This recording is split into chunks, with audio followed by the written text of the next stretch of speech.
महाभारत दुनिया का सबसे बड़ा महाकाव्य ग्रंथ है, जिसे भारत का सबसे ऐतिहासिक और दार्शनिक ग्रंथ माना जाता है। हिंदुओं के इस प्रमुख काव्य ग्रंथ को हिंदू धर्म में पंचम वेद माना जाता है। महर्षि वेद व्यास ने समस्त विवरणों के साथ महाभारत ग्रंथ की रचना की थी।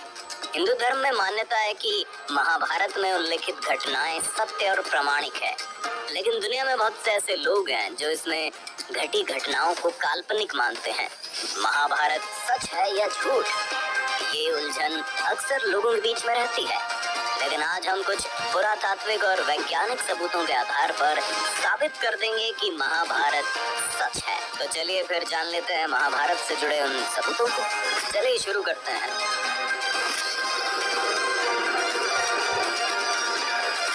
कुरुक्षेत्र की लाल मिट्टी। दोस्तों, ये तो हम सभी जानते हैं कि महाभारत का युद्ध कुरुक्षेत्र में हुआ था, जो आज भी हरियाणा राज्य में स्थित है।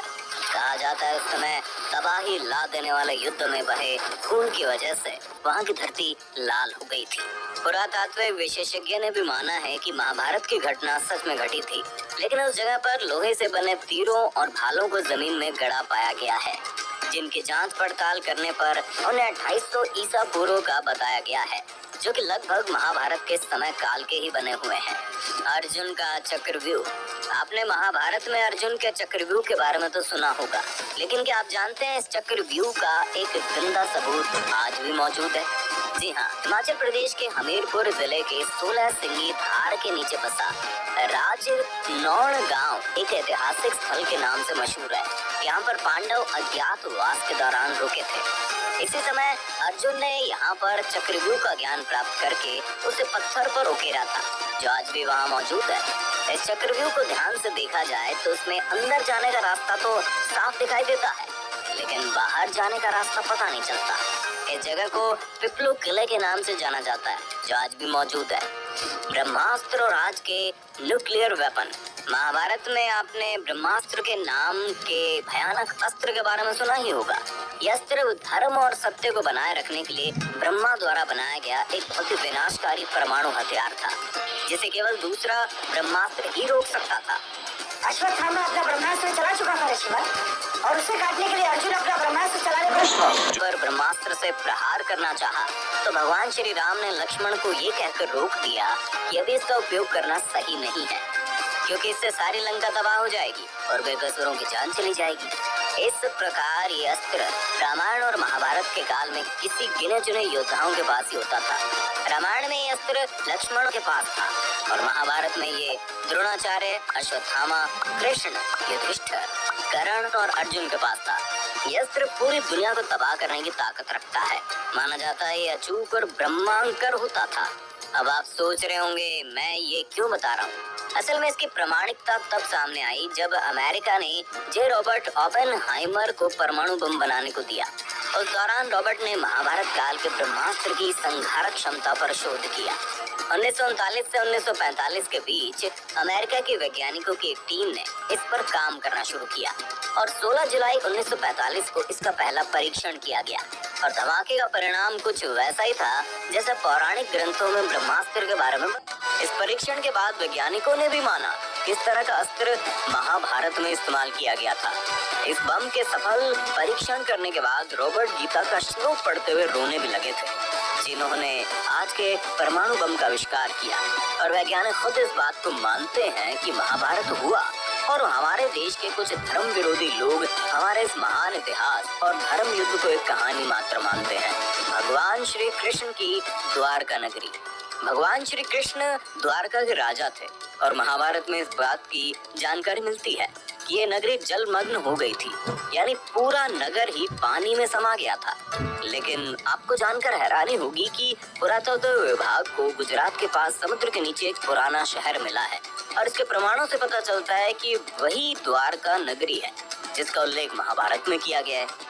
तो आपको क्या लगता है, क्या ये वाकई में श्री कृष्ण की ही द्वारका नगरी है या महज एक अफवाह?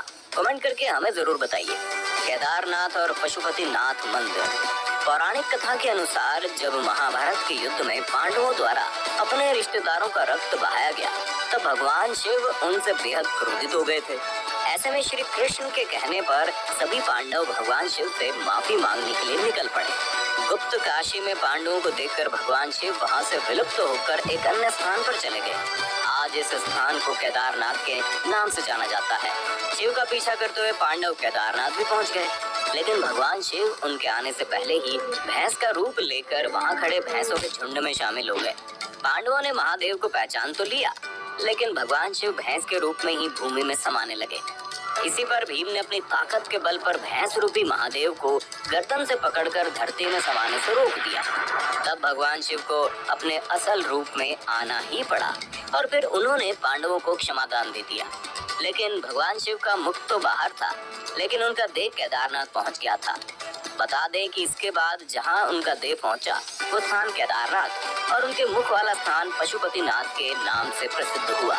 ये दोनों मंदिर आज भी वहीं मौजूद हैं और अगर ये मंदिर हैं तो फिर महाभारत भी हुआ था। लाक्षागृह, महाभारत काल में लाक्षागृह की भी महत्वपूर्ण भूमिका मानी गई है, क्योंकि कौरवों ने पांडवों के लिए लाक्षागृह बनवाया था, जिसमें उन्हें जलाने की साजिश रची गई थी। लेकिन सुरंग के माध्यम से पांडव निकलकर बाहर आ गए थे। कहते हैं कि आज भी ये सुरंग उत्तर प्रदेश के बरनावा नामक स्थान पर मौजूद है। महारथी कर्ण का अंग राज्य, कुंती के सबसे बड़े बेटे दानवीर कर्ण अंग देश के राजा थे, जो उनको दुर्योधन द्वारा उपहार स्वरूप भेंट किया गया था।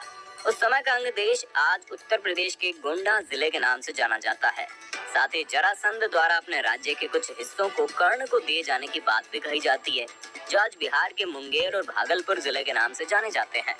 इन स्थानों में कितनी सच्चाई है इसका अंदाजा आप इसी बात से लगा सकते हैं कि इन राज्यों का स्थान आज भी वही है जहां कल था और इन्हें चाहकर भी बदला नहीं जा सकता है।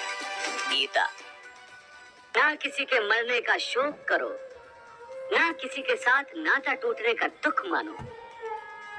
वैसे भी मेरी माया इतनी प्रबल है अर्जुन कि जिन्हें तू समझता है कि तेरी मृत्यु के बाद शोक करेंगे, सारा जीवन रोते रहेंगे, वो भी असत्य है। मित्र 4 दिन रोता है, भाई 10 दिन रोता है, पत्नी उससे अधिक रोती है, माता सबसे अधिक समय तक रोती है, परंतु सबके आंसू धीरे धीरे सूख जाते हैं और उन आंखों में फिर से नए नए सपनों की रोशनी चमकने लगती है। हिंदू धर्म में प्रमुख ग्रंथ के तौर पर भगवत गीता को देखा जाता है। आपने अगर कभी गीता पढ़ी होगी तो आप ये बात अच्छी तरह से जानते होंगे कि गीता के वचन कोई सामान्य व्यक्ति नहीं लिख सकता है। ये बात तो सभी जानते हैं कि गीता के वचनों को श्री कृष्ण ने महाभारत में अर्जुन को सुनाया था, और अर्जुन थे तो फिर भी पांडव, और पांडव थे तो फिर महाभारत भी हुआ था। दोस्तों, वैज्ञानिक खुद इस बात को मानते हैं कि महाभारत हुआ और हमारे देश के कुछ धर्म विरोधी लोग हमारे इस महान इतिहास और धर्म ग्रंथ को एक कहानी मात्र मानते हैं। ये सबूत उन तमाम लोगों के लिए है जो इसे महज एक कहानी मानते हैं। आपको क्या लगता है, ये कहानी है या हकीकत? हमें कमेंट में बताइए।